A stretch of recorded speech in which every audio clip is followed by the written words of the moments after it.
Marcos Kapitulo 3. Ang tao nga may kamot nga nahuyos. Unya si Jesus misulod pag-usab sa sinagoga ug didtoy usa ka tawo nga may kamot nga nakuyos. 2. Ug ilang gibantayan siya kung iya ba kining ayuhon sa adlaw igpapahulay. Aron ilang ikasumbong siya. 3. O siya miingon sa tao nga may kamot nga nakuyos, umari ka. 4. O siya miingon kanila,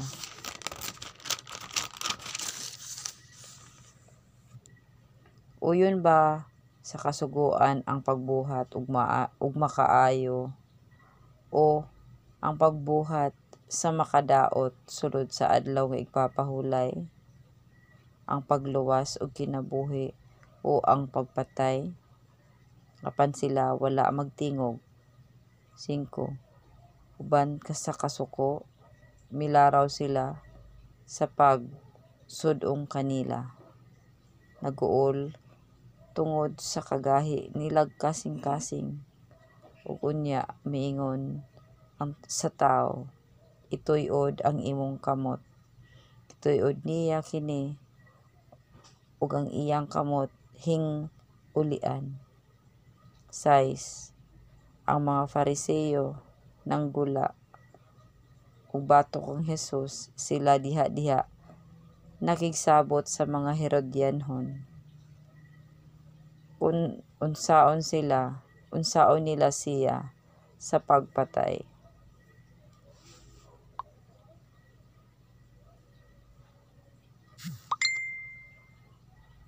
Usa ka panon sa katawhan nga diha sa baybayon. 7. Ug si Jesus mipahawa uban sa iyang mga tinun-an ngadto sa lanaw.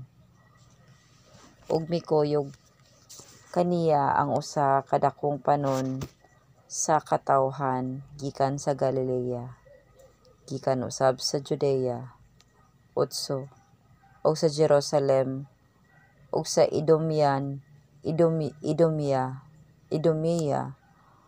ug gikan sa mga dapit tabok sa Jordan, ug gikan sa kasikbitan sa Tiro ug Sidon.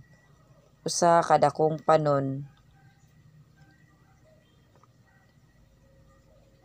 sa katawhan midugok ngadto kaniya sa pagkadungog nila sa tanan nga iyang nabuhat.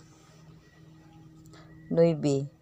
O gisugo niya ang iyang mga tinun-an sa pag-andam ug sakyanan ug sakayan alang kaniya tungod sa panon, aron dili siya mapiit niini.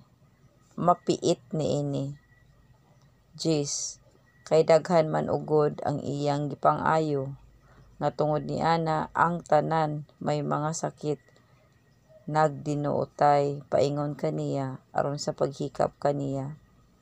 11. Ug inig kakita kaniya sa mga mahugong espiritu, sila mohapa sa iyang atubangan ug managsinggit nga magaingon, ikaw mao ang anak sa Dios. 12. Ug iyang gipinahan sila sa mahigpit gayud nga dili nila pagpaila siya. Ang pagpili ni Jesus sa napulog duha. Ug unya mitunga si Jesus sa kabungturan ug iyang gitawag ngadto kaniya ang iyang mga gikagustuhan. Ug sila miduol kaniya. 14. Ug nagtudlo siyag napulog duha nga ginganlan usab niyag mga apostoles, nga mooy magpakig-uban kaniya, ug maoy iyang pagasugoon aron sa pagwali. 15. Ug sa pagbaton sa kagahom sa pagpagulag mga yawa. 16. Kining napulog duha mao sila si Simon nga iyang gianggaan og Pedro.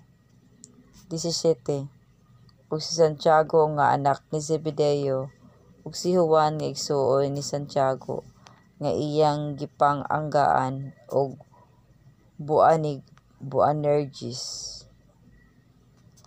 Nga sa ato pa mga tawo nga murag dalugdog. 18 si Andres ug si Felipe ug si Bartolome ug si Mateo ug si Tomas ug si Santiago nga anak ni Alfeo ug si Tadeo ug si Simon nga Cananeo. 19 ug si Judas Iscariote nga nagbudhi kang Hesus. Ang nabahin nga balay dili makabarog.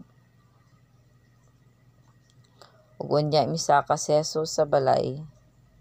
20 ug ang panon sa katawhan midugok na usab nga tungod ni ana wala na gani sila makagayon sa pagpangaon. 21 og sa pagkadungog niini sa iyang mga higala miadto sila aron sa pagkuha kaniya kay matud pa nila kini siya nabuang. 22 ug ang mga eskreba nga nanghilugsong gikan sa Jerusalem na nag-ingon, kini siya hingsudlan ni Beelzebub ug siya nagapagulag mga yawa pinaagi sa punuan sa mga yawa. 23 ug iyang gitawag sila ngadto kaniya ug iyang gisultian sila pinaagig sambingay nga nag-ingon, unsaon ba ni Satanas sa pagpagula kang Satanas? 24 kun ang usa ka gingharian nabahin batok sa iyang kaugalingon kanang ginghariana dili makabarog. 25 ug kun ang usa ka panimalay nabahin batok sa iyang kaugalingong kanang panimalaya dili makabarog. Ug kun si Satanas misupil batok sa iyang kaugalingon ug nabahinan dili siya makabarog, hinunua nagapaingon siya sa iyang pagkatapos. 27 apan walay bisan kinsa nga makahimo sa pagsulod sa balay sa usa ka tawong kusgan ug sa pag-agaw sa iyang kabtangan gawas hinuon kun iya unang gapuson ang taong kusgan, unya ugaling makapangawat na siya sa balay niini. 28 sapagkat tinuod magaingon ako kaninyo nga ang mga tawo pagapasayloon sa tanan nilang mga pagpasipala ug sa bisan unsang pagpasipala nga ilang pagalihokon. 29 apan bisan kinsa nga magapasipala batok sa espiritu dili gayud kini pagapasayloon, hinunua pakasad-on siya sa sala nga dayon. 30 kay sila na nag-ingon man ugod aduna siya'y mahugaw nga espiritu. Ang inahan ug ang mga lalaking igsoon ni Hesus. 31 ug unya nangabot ang iyang inahan ug mga igsoong lalaki ug sana nagtindog sila didto sa gawas ilang gipaadtuan siya o gipatawag. 32 ug dihay panon sa katawhan nga naglingkod libot kaniya ug sila mingon kaniya, ang imong inahan ug ang imong mga igsoong lalaki atua sa gawas, nangita sila kanimo. 33 kanila mitubag siya nga nag-ingon, kinsa ba ang akong inahan ug ang akong mga igsoong lalaki? 34 ug siya milaraw sa pagsudong sa mga na nag-alirong kaniya ug unya mingon siya, ani ara ang akong inahan ug ang akong mga igsoong lalaki. 35. Kay bisan kinsa nga magabuhat sa kabubuton sa Dios, mao kana siya ang akong igsoong lalaki, ug akong igsoong babae, ug akong inahan.